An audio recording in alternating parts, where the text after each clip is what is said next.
Opa, tudo bem? Como você está? Estamos aqui hoje mais um dia, e graças a Deus, para poder continuar no desafio de ler a Bíblia completa por durante um ano. Hoje nós vamos dar início a um novo livro da Bíblia, um livro muito interessante, que é o livro de Daniel. Tranquilo? Hoje nós vamos ler o capítulo 1 e o capítulo 2 do livro de Daniel. Pega aí a tua Bíblia porque hoje o Senhor tem muitas coisas para nos falar. Daniel, capítulo 1. No terceiro ano do reinado de Joaquim em Judá, Nabucodonosor, rei da Babilônia, foi até Jerusalém e cercou a cidade. O Senhor entregou nas mãos dele, Joaquim, rei de Judá, a parte dos objetos do templo de Deus. Ele então levou tudo para a terra de Senaar e guardou os objetos na sala do tesouro do templo do seu Deus. Depois o rei deu ordem a Asfenés, chefe dos eunucos, para escolher entre os israelitas, da família real ou de outras famílias importantes, alguns moços sem nenhum defeito físico, de boa aparência, instruídos em toda espécie de sabedoria, práticos em conhecimento, gente de ciência, capazes de servir na corte do rei. Deu também ordem para que ensinasse a eles a literatura e a língua dos caldeus. O próprio rei marcou para eles uma ração diária de comida e do vinho da mesa real. Eles deveriam ser preparados durante 3 anos, e depois passariam a servir ao rei. Entre eles estavam Daniel, Ananias, Misael e Azarias, que eram judeus. O chefe dos eunucos deu-lhes outros nomes. Daniel passou a se chamar Baltassar, Anadias, Sidraque, Misael, Misaque e Azarias, Abdenago. Daniel resolveu que não iria contaminar-se com as comidas e o vinho da mesa real. Pediu ao chefe dos eunucos permissão para aceitar essas comidas. O Senhor fez com que Daniel ganhasse a simpatia do chefe dos eunucos. Este lhe disse: Tenho medo do rei, o meu senhor, que determinou pessoalmente o que vocês devem comer e beber. Se ele perceber que os rostos de vocês estão mais pálidos que os dos outros moços da mesma idade, vocês acabarão me fazendo culpado de um crime de morte aos olhos do rei. Daniel disse ao funcionário, a quem o chefe dos eunucos havia confiado Daniel, Ananias, Misael e Azarias: Faça uma experiência conosco. Durante 10 dias, vocês nos darão de comer só vegetais e só água para beber. Depois, você compara a nossa aparência com a dos outros moços que comem da mesa do rei. Então faça conosco o que achar melhor. O funcionário aceitou a proposta e fez a experiência por 10 dias. No final dos 10 dias, estavam com a boa aparência e o corpo mais saudável que todos os moços que comiam da mesa do rei. Então o funcionário tirou definitivamente a comida e o vinho da mesa dos moços e passou a dar-lhes somente vegetais. Aos 4 rapazes, Deus concedeu o conhecimento e a compreensão de toda a literatura, e também sabedoria. A Daniel especialmente deu o dom de interpretar visões e sonhos. Essa parte eu achei ela bem interessante, porque nós vemos aqui, que Deus ele nos concede dons. Assim como ele concedeu aqui o dom para Daniel, para Misael, Misaque, Azarias. Perdão, o nome dos rapazes são... Deixa eu falar de novo. Assim como Deus deu o dom, deu os dons para Daniel, deu também para Ananias, Misael e Azarias. E Deus, ele nos dá dom. Ele coloca dom em nossas vidas. Então, qual que é o dom que Deus colocou em você e você sabe que aquilo que Deus deu para você, que é aquele... Eita, nós! Que é aquilo que Ele quer que você faça. Tô um pouco cansado hoje, cara. O trabalho foi bem corrido, foi bem puxado. Mas vamos lá. Só vamos refletir. Deus nos concede dons. Nós estamos usando esses dons? Estou aqui tentando raciocinar o que eu tinha para falar. Porque às vezes Deus nos dá o dom da palavra. Será que estamos usando o dom da palavra?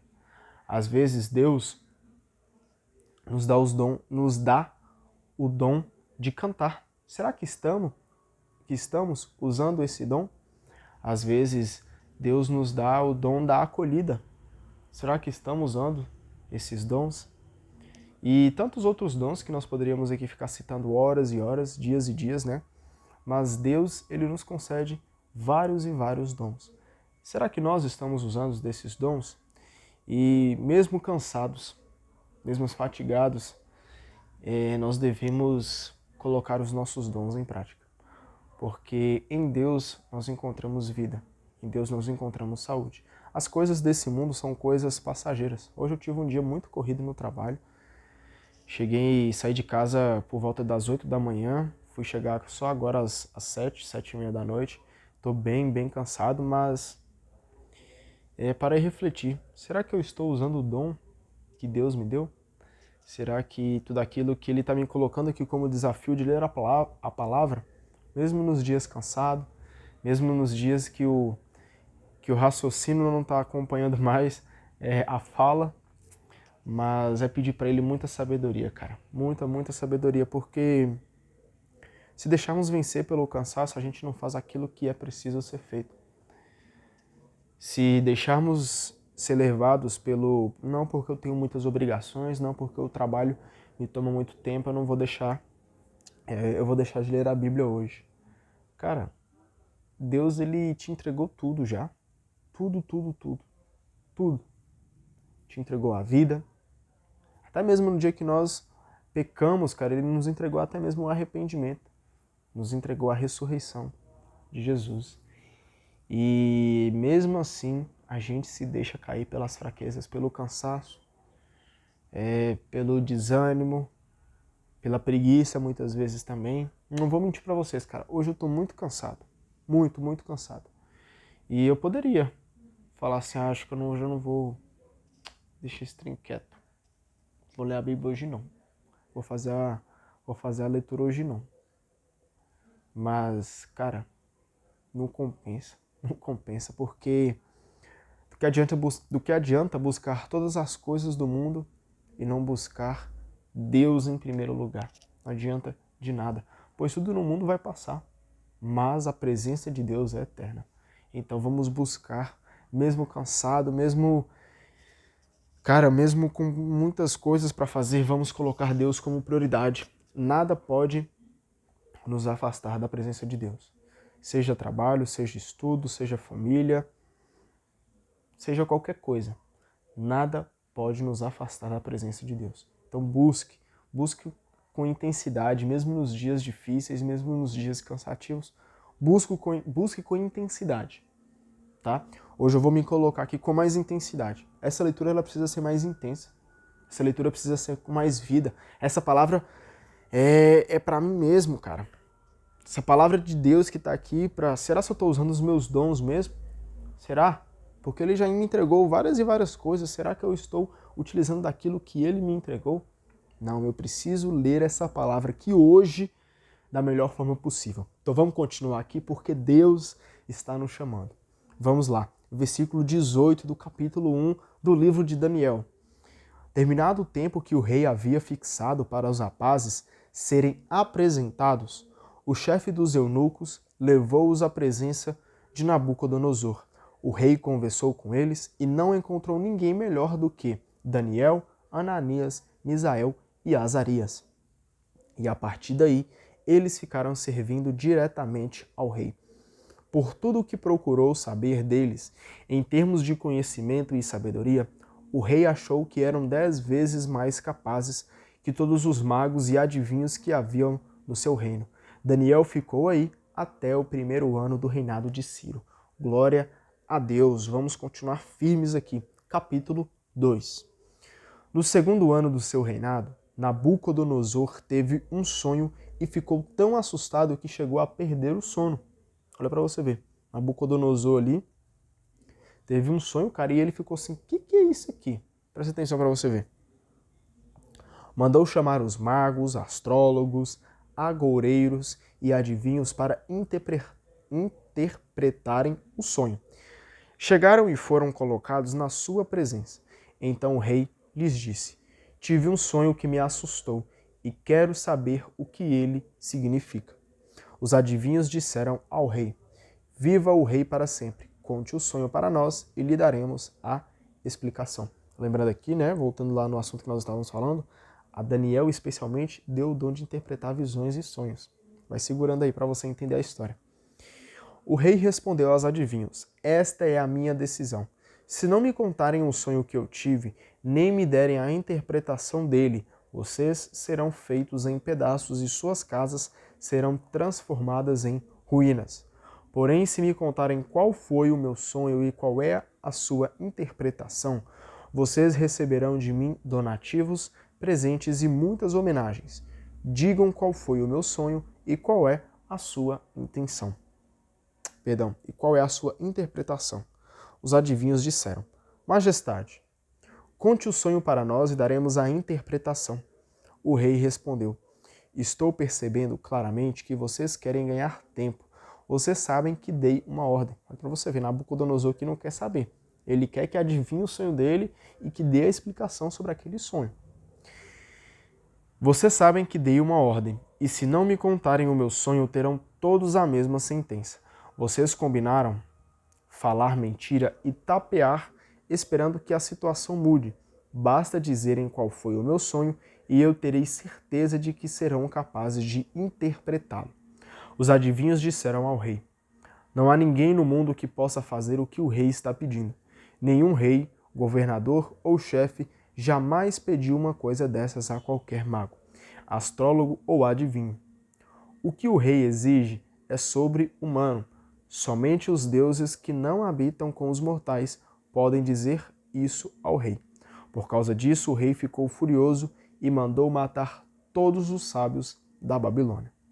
Quando foi publicado o decreto que condenava à morte, todos os sábios procuraram Daniel e seus companheiros, a fim de executá-los também.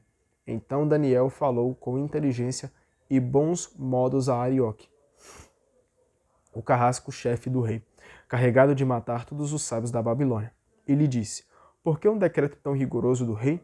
Então Arioque contou o caso a Daniel, e Daniel mandou pedir ao rei que lhe fosse dado um prazo, a fim de que pudesse dar a interpretação do sonho. Olha para você ver, aquele dom que Deus concedeu para Daniel. Daniel viu que ele precisava colocar isso em prática. Mais uma vez nós batemos na tecla, né? Deus nos concede dons. Nós estamos usando esses dons? Daniel voltou para casa e contou o fato aos companheiros Ananias, Misael e Isarias. Disse para pedirem ao Senhor do céu a graça de desvendar o segredo. Olha para você ver. Antes de Daniel querer colocar o dom que mesmo Deus colocou na mão dele, mas o humano, né, ele é muito falho. Ele às vezes pensa muito em si e quer agir da sua própria forma, mesmo nas coisas boas que Deus já entregou. E Daniel, ele nos dá um exemplo aqui, ó. Disse para pedirem ao Senhor do céu a graça de desvendar o segredo. Então, mesmo ele já tendo ali o dom, ele pediu para que Deus fizesse a vontade dele. Para que Deus pedirem ao Senhor do céu a graça. Ele pediu a graça a Deus em primeiro lugar. Então é isso. Mesmo que Deus já nos deu vários dons, é pedir a Ele primeiramente a graça, a sabedoria que vem do alto para que faça a vontade dele através desses dons. Se formos para pregar a palavra do Senhor, que seja feita a vontade dele. Se formos cantar, se formos louvar músicas para o nosso Senhor, que seja segundo a vontade dele. Tudo que formos fazer seja segundo a graça que vem do nosso Pai. Para não serem mortos com os outros sábios da Babilônia. Então o mistério foi revelado a Daniel numa visão noturna, e ele glorificou ao Deus do céu. Que o nome do Senhor seja louvado, desde agora e para sempre, pois a ele pertencem a sabedoria e o poder. Ele modifica os tempos, as estações, depõe e entroniza os reis, dá sabedoria aos sábios e ciência aos inteligentes. Ele revela os segredos mais profundos, e sabe o que as trevas escondem, pois a luz mora com ele. Então não adianta colocar o seu pecado, o seu defeito, as coisas que você faz contra Deus no meio das trevas. Não adianta, cara. Ele sabe de todas as coisas. E ele é a luz. Tudo está no seu campo de visão. Tudo ele ilumina. Então, deixe-se ser guiado por essa luz de Deus. Que Deus seja a sua luz para que você possa ali no meio do caminho escuro pedir a presença dele para que ele ilumine o caminho e você possa seguir adiante. Porque ele vai iluminando o caminho para que a gente possa seguir por esse caminho certo. Então não adianta esconder os defeitos, não. Os pecados, não. Isso não foge de Deus, tá? Ele tudo vê, ele tudo sabe. A ti, ó Deus, de meus pais, eu louvo e celebro, porque me deste sabedoria e poder. Tu me revelaste o que eu te pedi, e me revelaste o caso do rei. Depois disso, Daniel procurou Arioque, a quem o rei tinha carregado de matar os sábios da Babilônia. Chegado a ele, disse-lhe: Não precisa matar os sábios, leve-me até o rei, e eu interpretarei o sonho que ele teve. Mas, que depressa, Arioque levou Daniel até a presença do rei, dizendo-lhe: Encontrei este moço entre os judeus, aqui exilados, e que é capaz de interpretar o sonho do rei. O rei perguntou a Daniel, cujo nome era Baltassar: Você é mesmo capaz de me contar e interpretar o sonho que tive? Daniel respondeu ao rei: Os sábios, astrólogos, magos e adivinhos não são capazes de desvendar o segredo que Vossa Majestade lhes propôs. Mas há no céu um Deus que revela os segredos. Para você ver. Mas há no céu um Deus que revela os segredos. Ele contou ao rei Nabucodonosor o que acontecerá nos últimos dias. Este é o sonho de Vossa Majestade, que viu quando estava deitado. Vossa Majestade estava em sua cama e pensava naquilo que ia acontecer no futuro. Então, aquele que revela os segredos lhe contou o que acontecerá. Não é porque tenho maior sabedoria que outros homens que desvendo essa questão. É apenas para que eu possa dar a Vossa Majestade a explicação e interpretação das imagens que lhe povoaram a mente. Vossa Majestade teve uma visão. Era uma grande estátua, alta e muito brilhante. Ela estava bem à frente de Vossa Majestade e tinha aparência impressionante. Presta atenção aqui, tá? Estamos falando aqui do sonho que Nabucodonosor teve. A explicação desse sonho. A cabeça da estátua era de ouro maciço, o peito e os braços eram de prata, a barriga e as coxas eram de bronze, as canelas de ferro e os pés eram parte de ferro, parte de barro. Vossa Majestade estava contemplando a estátua, quando, sem ninguém jogar, caiu uma pedra que veio bater exatamente nos pés de ferro e barro da estátua, quebrando-os. Ao mesmo tempo, quebrou-se tudo o que era de ferro, de barro, de bronze, de prata e de ouro. Ficou tudo como se fosse palha no terreiro em final de colheita, palha que o vento carrega sem deixar sinal. Depois, a pedra que tinha atingido a estátua se transformou numa enorme montanha que cobriu o mundo inteiro. O sonho foi esse. Agora vamos dar a Vossa Majestade a interpretação. Vossa Majestade é o Rei dos Reis, a quem o Deus do céu concedeu o reino e o poder, o domínio e a glória. Em todo o mundo habitado, ele lhe entregou os seres humanos, as feras e as aves do céu, para que Vossa Majestade domine sobre tudo isso. Assim, Vossa Majestade é a cabeça de ouro. Depois de Vossa Majestade vai aparecer outro reino, menor que o seu. Depois, um terceiro reino, o de bronze, que o dominará sobre toda a terra. O quarto reino será duro como ferro, pois assim como o ferro esmaga e esmigalha tudo, assim também ele quebrará e esmigalhará todos os outros. Os pés e os dedos que Vossa Majestade viu, parte de ferro e parte de barro, significam um reino dividido. Ele tem a dureza do ferro, pois a Vossa Majestade viu ferro misturado com uma parte feita de barro. Os dedos dos pés, metade de ferro e metade de barro, significam um reino firme, por um lado, mas fraco por outro. O ferro que Vossa Majestade viu misturado com barro significa que as pessoas se juntarão por casamentos mas não se ligarão umas com as outras. Assim como o ferro não faz liga com o barro, durante este último reinado, Deus do céu fará aparecer um reino que nunca será destruído. Será um reino que não passará para as mãos de outro povo, mas, ao contrário, o humilhará e liquidará todos os outros reinos, enquanto ele mesmo continuará firme para sempre. Esse reino é a pedra que rolou do monte sem ninguém tocá-la, e esmigalhou o que era de barro, ferro, bronze, prata e ouro. O grande Deus mostrou ao rei o que acontecerá daqui para frente. O sonho tem sentido e a sua interpretação é digna de fé. Então precisa ter muita fé. Então o rei Nabucodonosor deitou-se com o rosto por terra na frente de Daniel, mandando oferecer-lhe sacrifícios e queimar-lhe incenso. E o rei falou a Daniel: De fato, o Deus de vocês é o Deus dos deuses, o Senhor dos reis. Ele revela os mistérios, pois só você foi capaz de desvendar esse segredo. Em seguida, o rei promoveu Daniel, deu-lhe uma quantidade enorme de presentes e quis fazer dele o governador de todas as províncias da Babilônia e o chefe geral de todos os sábios do país. Daniel, porém, pediu ao rei que nomeasse Sidraque, Misaque e Abednego para a administração das províncias, enquanto Daniel ficaria servindo na antessala do rei. Assim a gente finaliza com a leitura e trazendo aqui um pouco da explicação, do final aqui do capítulo 2, que eu achei bem interessante, diz o seguinte, explicação que a própria Bíblia traz, tá? O texto é muito rico. A estátua que o rei conseguiu sonhar lá, qual que é o significado dela? A estátua simboliza a grandiosidade, a riqueza e a fascinante imagem dos impérios que se estabelecem no mundo através da exploração e opressão.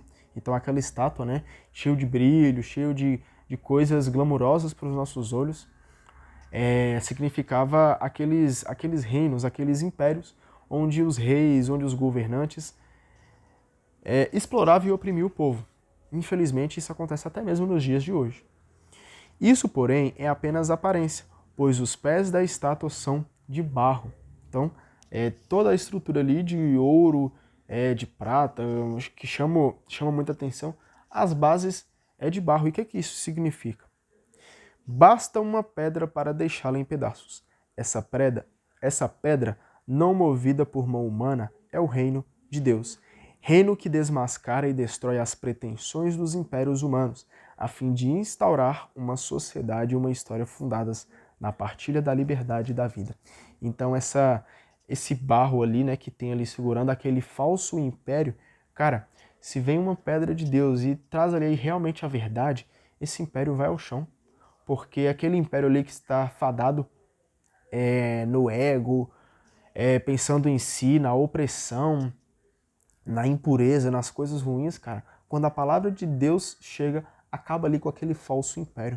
E o novo império, que é o império do nosso Senhor, do Rei dos Reis, do Senhor dos Senhores, esse novo império vai sendo construído e nós assim passamos a viver a vida com o Senhor, que como assim diz aqui, uma história fundada na partilha da liberdade e da vida. Esse império do Senhor é que nos dará a vida verdadeira, pois só o caminho do Senhor é o caminho que nos traz a vida e a liberdade. Amém? Então que nós possamos destruir de fato aqueles falsos impérios que existem dentro de nós mesmos, de achar que somos donos de tudo, que a nossa verdade é a única e que a verdade do Senhor não é a verdadeira verdade. Pois a nossa verdade, cara, sinceramente, quantas vezes nós não já erramos, Por que dizer que nós somos a verdade? A verdade é só uma. A verdade é o nosso Deus. Amém? Então, muito obrigado pela tua presença. Tô muito cansado, cara. Muito cansado. Oh, meu Deus. Vou tentar comer alguma coisa ali e vou dormir, cara. Vou dormir. E, inclusive, até esqueci de comentar aqui, cara, amanhã é Sexta-feira Santa.